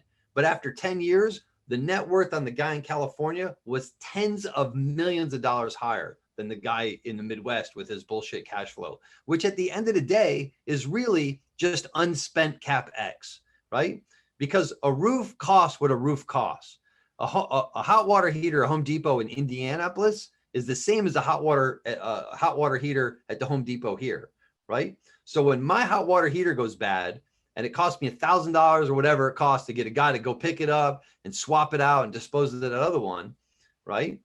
Is that the same percentage of rent on my $2,000 rental as it is on his $1,000 rental? No.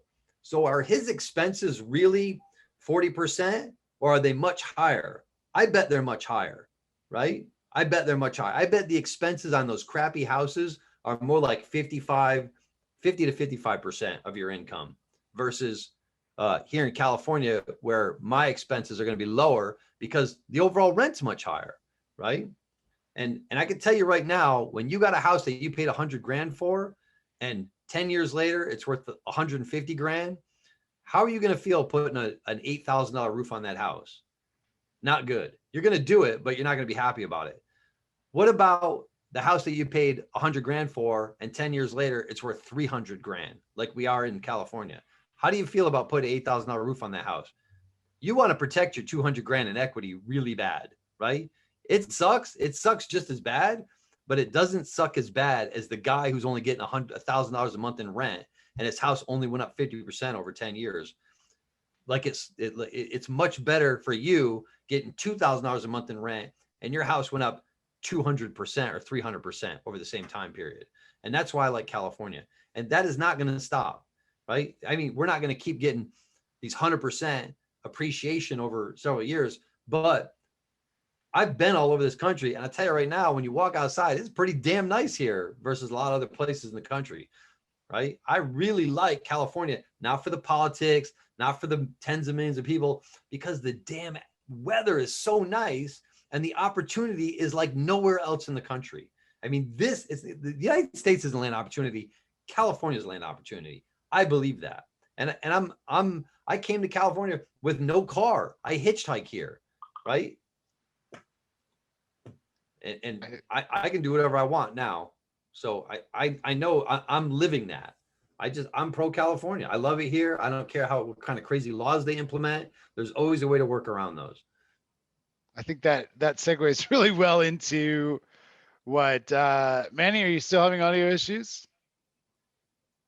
I don't know if he can even hear us. Manny can hear us. He's coming in on his mobile device. Well, somebody asked me, what are your thoughts on Texas and That's his Midwest? question. Yeah. Yeah. I own property in Texas and the property taxes destroy your cash flow. I could never make any money. So I sold everything I had there. It was miserable. The rents would go up and the property taxes would go up because the appreciation went up, right? The house went up because the rents went. I mean, it was miserable. And the taxes were like 3 1/3% in Austin. It was ridiculous. So I got out of Texas. I would buy like a mobile home park in Texas or like self-storage. I would never buy a single family house there again. I don't know, Manny. You're muted on your mobile device. Okay, I had to hop on my phone. There you are. He has a voice. Hey, Manny made it. Yeah, no, I appreciate. Sorry about laptop issues. Yeah, but I appreciate for answering my question. I think you clarified a lot. Okay. All right. Thanks, Manny. Okay, let's go to Matt. Tandy was next. You know, I was going to do a reinforcement and agreement with Aaron. Aaron and I, really one of the few things we disagree on are the benefits of management. You know, I know because this keeps coming up, and someone asked this in one of the breakout rooms I was in. So so you hear from someone else too. And Aaron, I think I'm just adding something that you can use when you're telling people too. First off, just today, Aaron, you're gonna love this. I picked up a new client. It was a referral. A duplex. A gal bought a duplex, 1031 exchange. You know where she sold from? Texas. Texas. And you know why? She said, because I bought it because people told me I could cash flow, and the taxes kept going up. And said, and there was, and my expenses on it weren't any different than out here. And so she took her money from Texas, where everybody had told her to move her money to, and she bought a duplex for under 400,000. And it's at west side of San Bernardino. It's going to cash flow fine, even though rent control and all that other crap. It's a solid deal. And she said, I just want something that's going to appreciate. I will say also, Aaron, I loved your, when you said, what do you call it? Your 5 years of pain. Because that's exactly what it is. And you and I, we've talked about this. A lot of these things are conversations you've had, but it's that whole thing of, yeah, you can buy a cash flowing property, Mimi. I'm going to use you, Mimi, because you and I have talked about this. You can buy cash flow property in Texas. It's going to cash flow $200 a month. You spend that same money in California, you're negative cash flowing $200 a month. But guess what? $200 a month is $2,400 a year. When you put it in that perspective, that's an investment. And then the next year, because of rent increases, it's going to be only an investment. You're only investing another $700 a year. And then the next year, you're cash flowing. And by the way, that one in Texas, 3 years later, where is it still at? $200. 5 years later, you're cash flowing $400. I have bought lots of houses where I was losing money, but because I'm buying at a wholesale price, I'm capturing $75, $100, $150,000 in equity, right? So even though I buy this today and I'm losing, let's say I'm losing $300, $400, $500 a month, after a year, I only lost $6,000. I lost $6,000, but I captured $100,000. That gives me a year to figure out how to fix the financing from my private money lender or my hard money lender to a commercial loan, which I just did like $3.4 million worth of commercial loans earlier this year.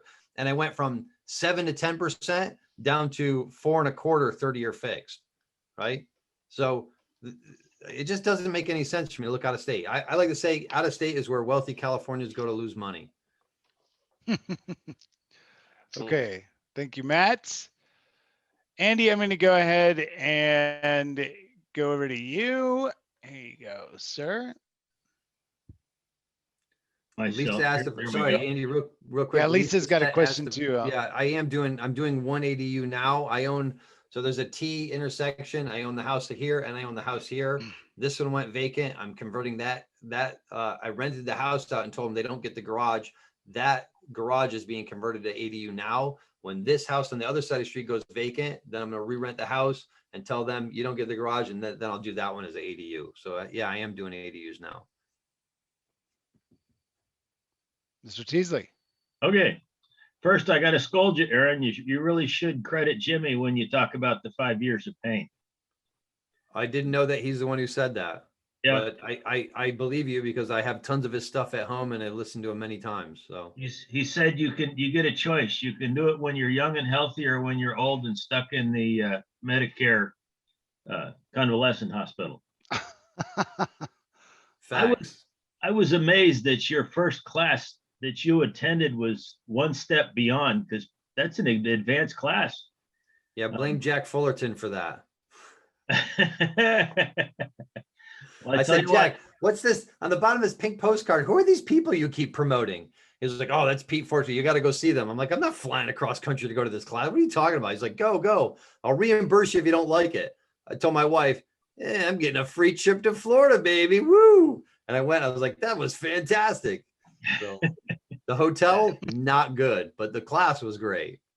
What was it? Was it at the Holiday Inn back then too, or is it was at a hotel that where there were more feral cats having sex outside than there were people in the hotel. I mean, it was just like meowing and all night long. And when Pete came out here a couple of years later, I said, man, you're the first summer I went to, and the hotel was so bad. And he just laughs. He's like, yeah, they condemned that hotel. Well, that does sound like a Peter Fortunato class venue. It really does. When I got to the hotel, I knew I'm like, yeah, this guy's not going to try to ask me for money. Like, I just knew, like, there's no way he brought me here and then was going to try to sell me into a coaching program. No back of the room with Peter, that's for sure. Yeah. And so are you doing any classes, or are you just skating around being lazy and surfing all the time? Am I teaching any classes or am I going to Taking any classes? Yes. What's that? Are you taking classes? Not at the moment. I just saw John. I took the John Hire tax class the other night. So I pick and choose. I'm waiting for Pete to come back out here, or John. When either one of them comes back out here again, I'll go. But I'm going to other stuff too. So I went to North Carolina to a guy. He did a 2-day thing at his offices. And so, yeah, I pick and choose. There's certain things I am looking at going to, but always education, always.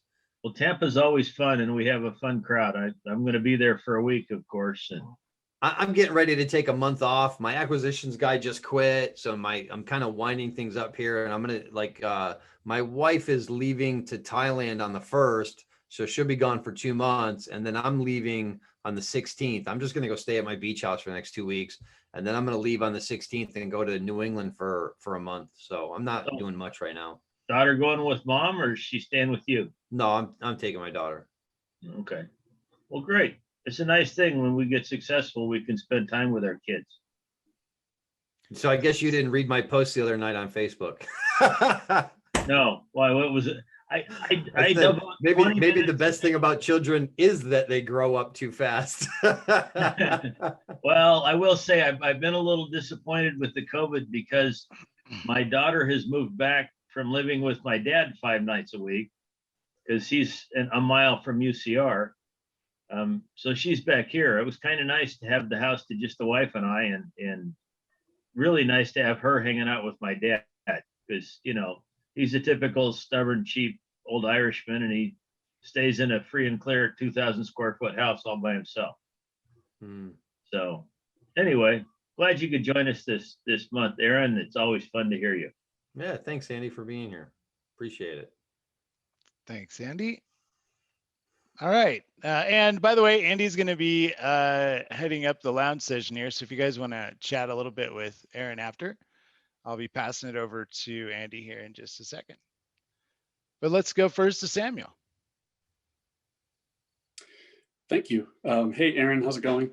Good. How are you, man? I got a question for you. My main question is, I'm wondering if you've purchased very many rental units in the last, let's say, 6 or 12 months. And if you feel like answering, have you sold any rental units? I bought 2 in the last, I just leased both of them. So I bought 2 in the last probably 3 months. So one in Oceanside, I paid $550 for it. I put 50 grand into the rehab. I rented it for 4,000, but it's probably worth 850,000. So I think that's a fantastic deal. And then the other one I bought, so this is a great story. I bought a house. It's 2 lots, and there's a house on one lot. And then on the other lot, there was a duplex and a house behind it. Right. And they're side-by-side lots. And the tenants weren't really paying rent. The place was really run down. He was on the tax default list. I bought all of it off of him for $1,000 a month, principal only payments. And then I went in and I whipped the tenants back into shape, put a little bit of money into fixing it up, but not too much. Right. Because you don't want to shock the system. Right. You go in and like start fixing things up too much. They freak out and they run away. So I just did a little bit of maintenance. And I raised all their rents up, and I have all the same tenants there, no move outs. There was a couple in there, and one of them died and the dude stayed. So they're all still there. So I have one that left feet first, but no move outs. So all the same tenants. I get about 3,300 or 3,400 a month in rent off that property. And then he passed away, never told his kids what he had done. So his kids tracked me down. And they were like, well, what happened with these houses? He had all these houses. I'm like, yeah, he sold them to me. And like, oh, well, you want to buy his other house too? I was like, yeah. So I bought that one this year. I paid $150 for that. It's probably worth $290. And I just rented that out for $1,700 a month in like the ghetto of San Bernardino. Like somebody got killed in the street in front of the house a couple of weeks ago. But I like those areas. I really like bad areas. It says on our wall here, creating better communities, right? We have it written on the wall. So I go into really bad areas.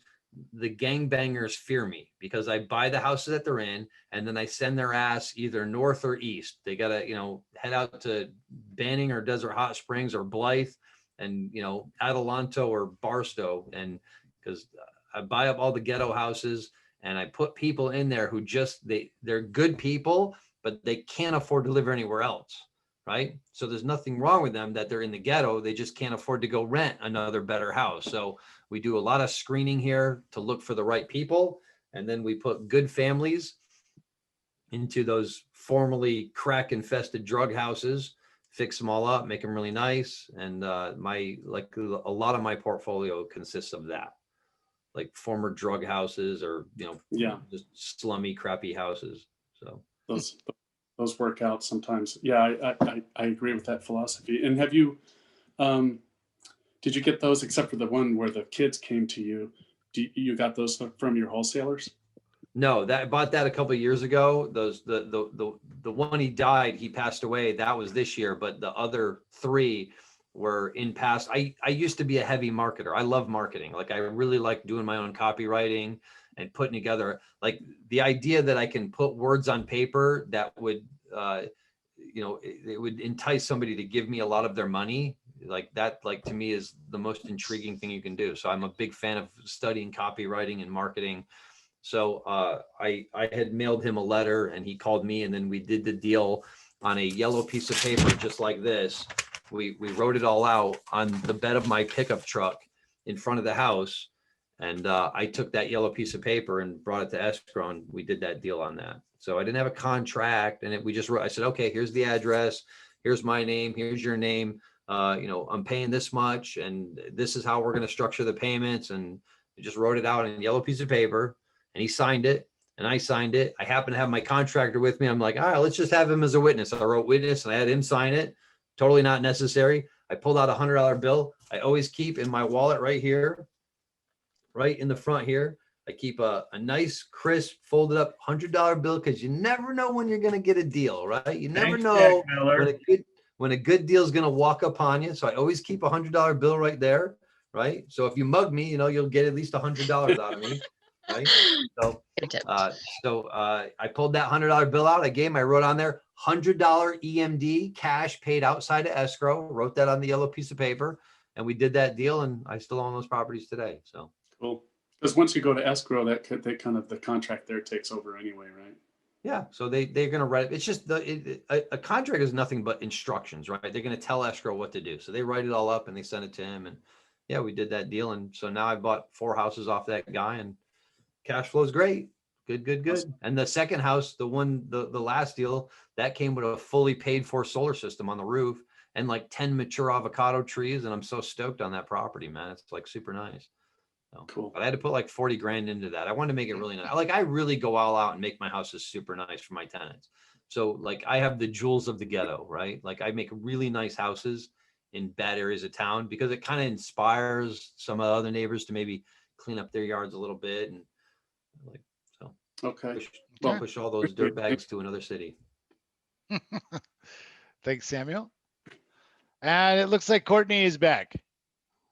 Welcome back. Just one Courtney. question, because you mentioned you're buying in these rougher areas. Do you do any Section 8 rentals? 0. I do not do Section 8. Not a fan. They're the whole idea that, oh, they come and inspect the home and BS. I had a woman, my partner and I bought a house with a Section 8 tenant in Moreno Valley. There was so much piss on the floor that when you stepped on the carpet, it came up. Like there was dog shit everywhere. The carpets were soaked with, it was cockroaches and rats. It was horrible. And every year, somehow, she passed the Section 8 inspection. I have feeling, I have my suspicions on how she did it, but I'm not going to allude to that on this call. Yeah. And so I actually ended up selling that as a wholesale deal. I kept it for a couple of years as a rental.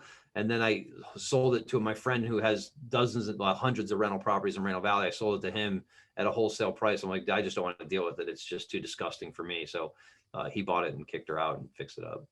Real quick, I'm going to jump in here just as the mentor here and just simply say California, as of about a year and a half ago, it is illegal to deny someone solely based on them having Section 8. You can still have standards about credit score, minimum income, but at all times, if you, in all your advertising, if anyone calls you, say, absolutely, we accept Section 8, you just have to meet these qualifying standards. Occasionally, I did just get someone who had like a 730 credit score. She had 5 kids on Section 8, 1 husband, widower. So, you know, that stuff does happen. I just want to emphasize that, you know, you do have to accept them. And because of that, the quality has gone up because there's a lot more people able to get in. They're not congregate in one area. And now our Section 8 residents, the new ones, not the ones from like 5 years ago that we inherit when we take over a property. The new ones are all pretty stellar and take good care of the properties. But back when Pete, you could reject them and they were all sorts of, you know, games going on. Yeah, it was a mess and we wouldn't take them. But again, you must take them. There are testers out there. In fact, the state and the federal government pays testers to go out and try to find you denying them. And if they do that, the fines are very substantial. They start around $15,000.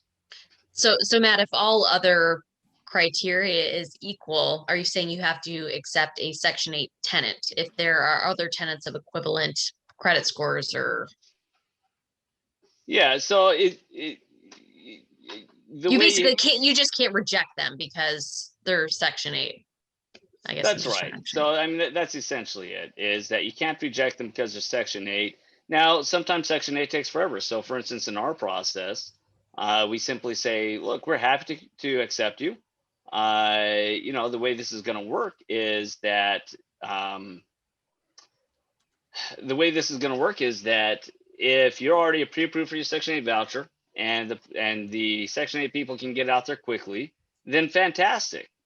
However, you're not fully approved until we got the approval from Section 8, and we're going to keep taking other applicants, and we take the first fully completed criteria meeting applicant. Sometimes it's Section 8, but sometimes Section 8 takes too long. And hey, a lot of these people nowadays, again, because of the new programs, they're great people. But I'm not going to, at least for my clients, I'm not going to have my clients wait around for a month and a half, 2 months for Section 8 to get their butts out there and put us on the schedule just to be told, well, you got to fix these things and then everything else. So sometimes Section 8 moves quickly. Most of the time, they don't move quick enough. Again, I just want to emphasize, you must accept Section 8, but you don't have to accept the delays and you don't have to lower your standards. And which Courtney, means that we only have 1 people. And then of course you have Andy, who that's all he rents to. well, I have a few, but not many. You don't have to rent to somebody you don't like.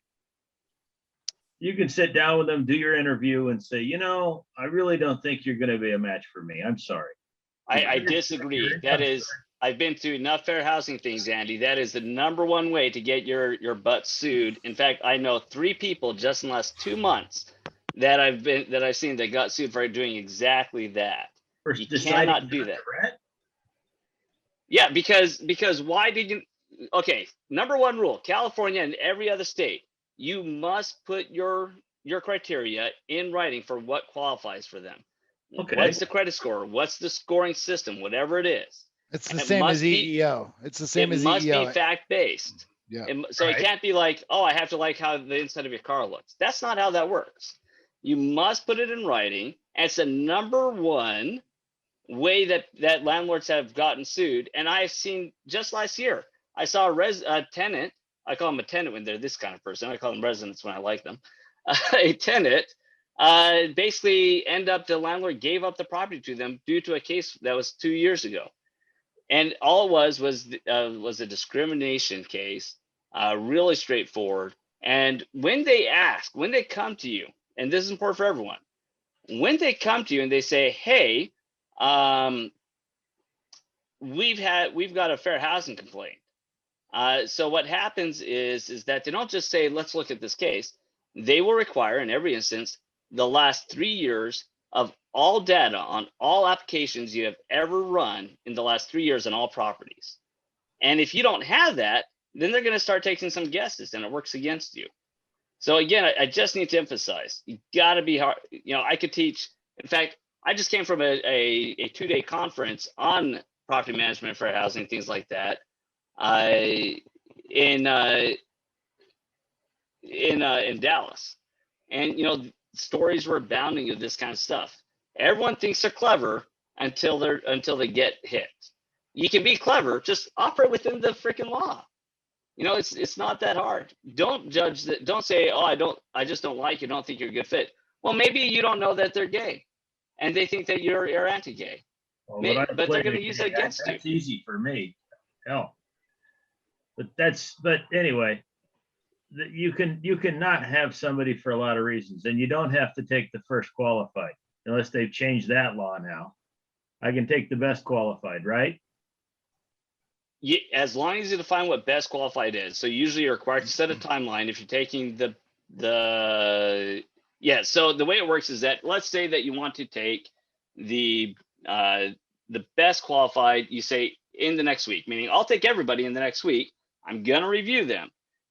Here's the minimum qualifying standards. You have to meet this, otherwise you're not even in the pool. You don't even get to play.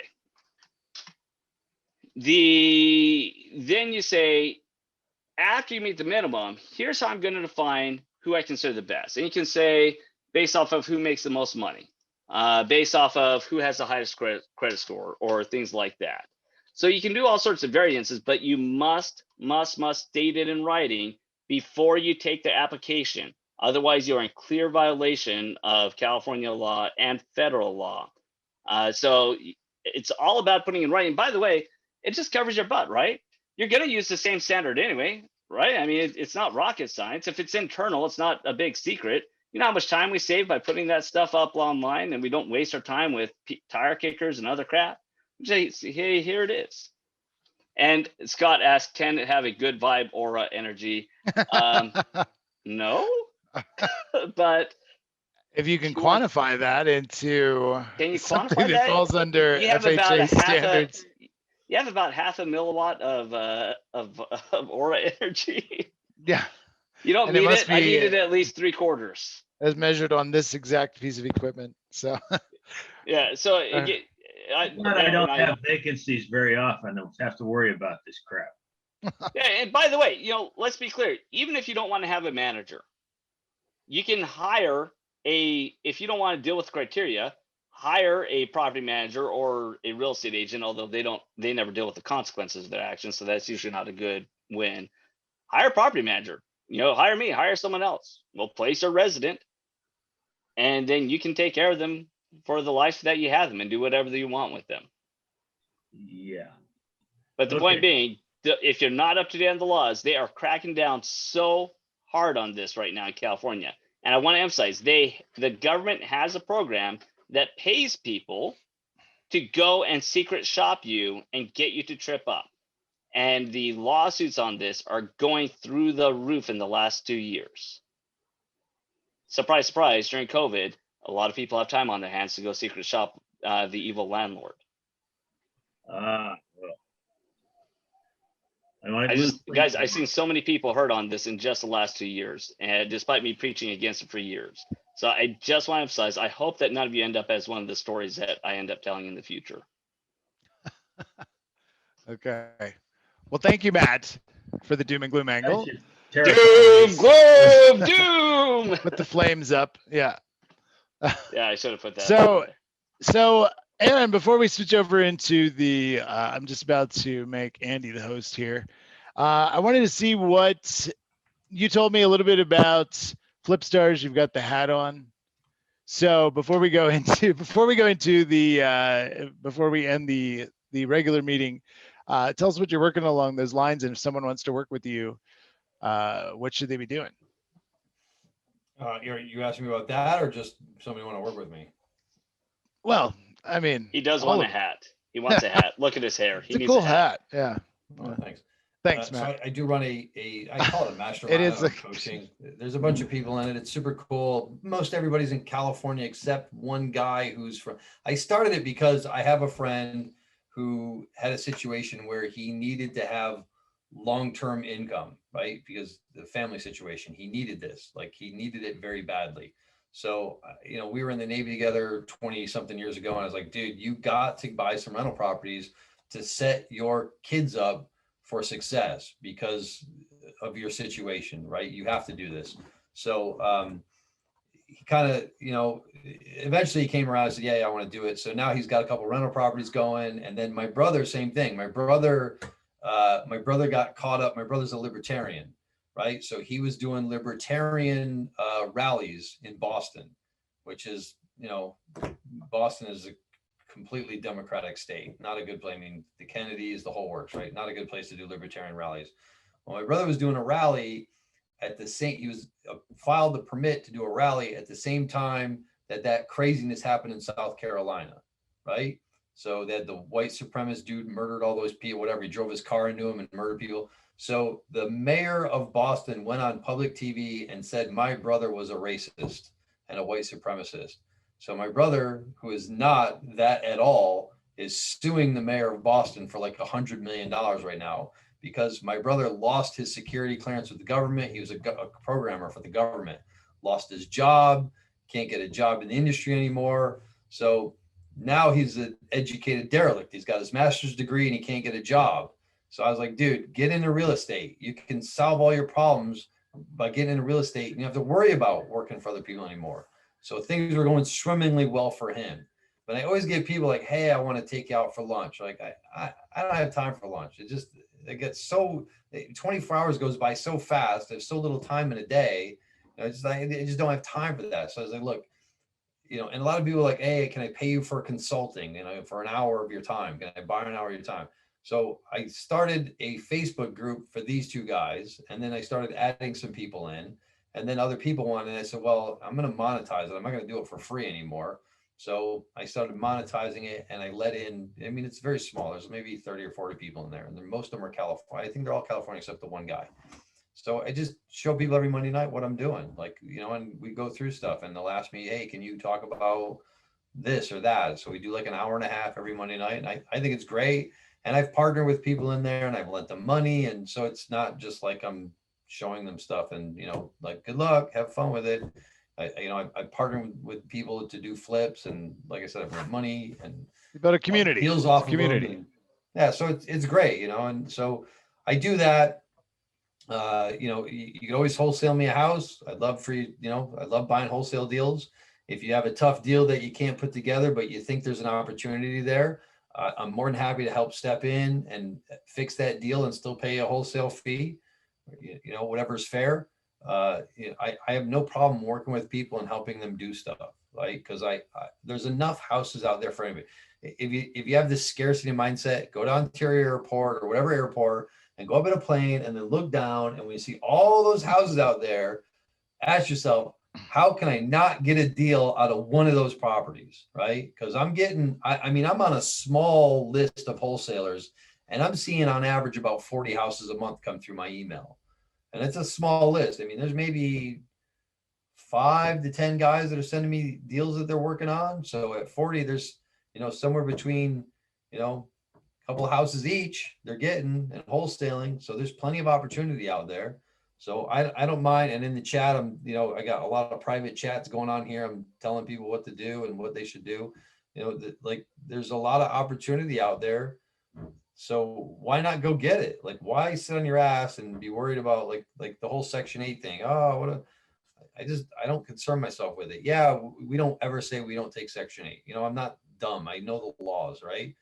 But those applications, maybe they get lost. I don't know. They don't end up in my houses. I've had a really stellar program.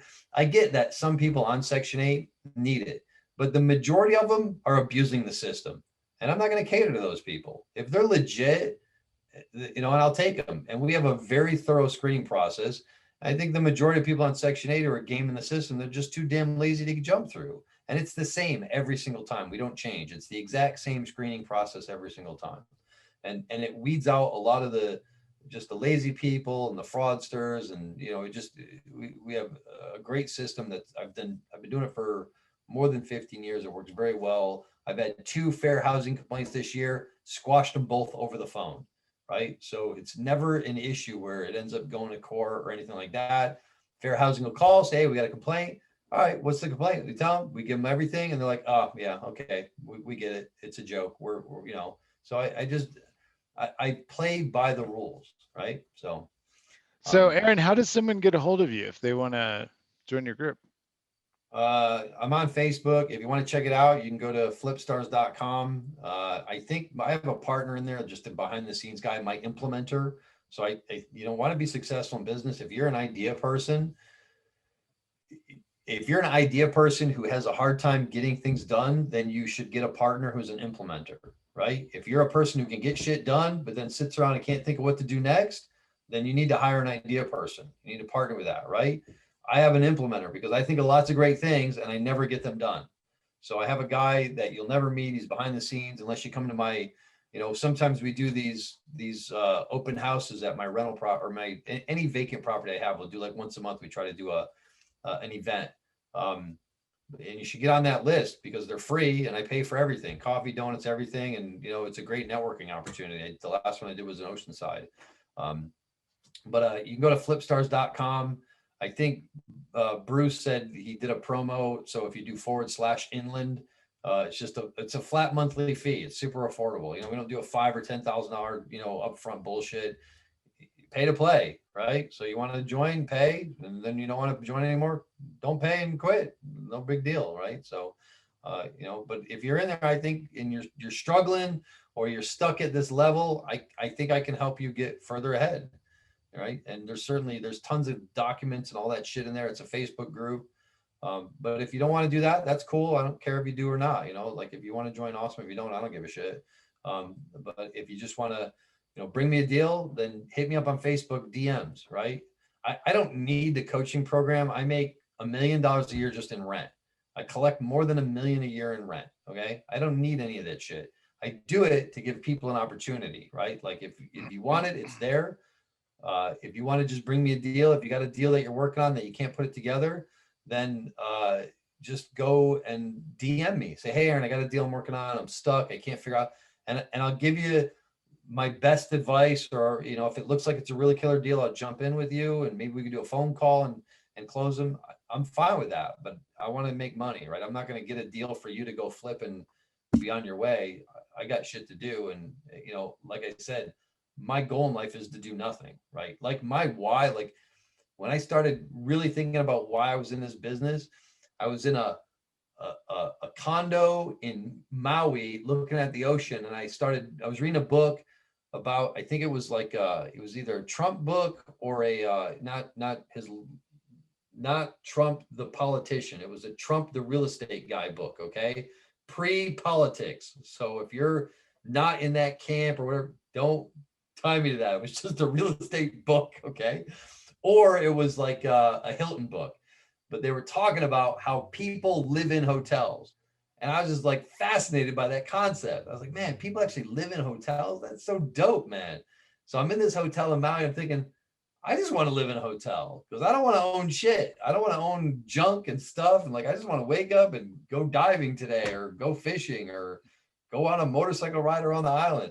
So I was like, all right. So I started penciling out. I said, all right, if I make $1,000 a day net, I can pretty much stay in any hotel I want, have enough money left over to eat great, and get on a plane and fly anywhere I want, you know, if I don't like my neighbors who move in, or I can move to another hotel.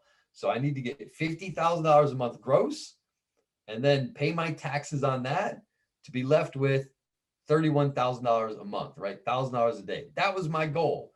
Then I had a kid and fucked it all up, right?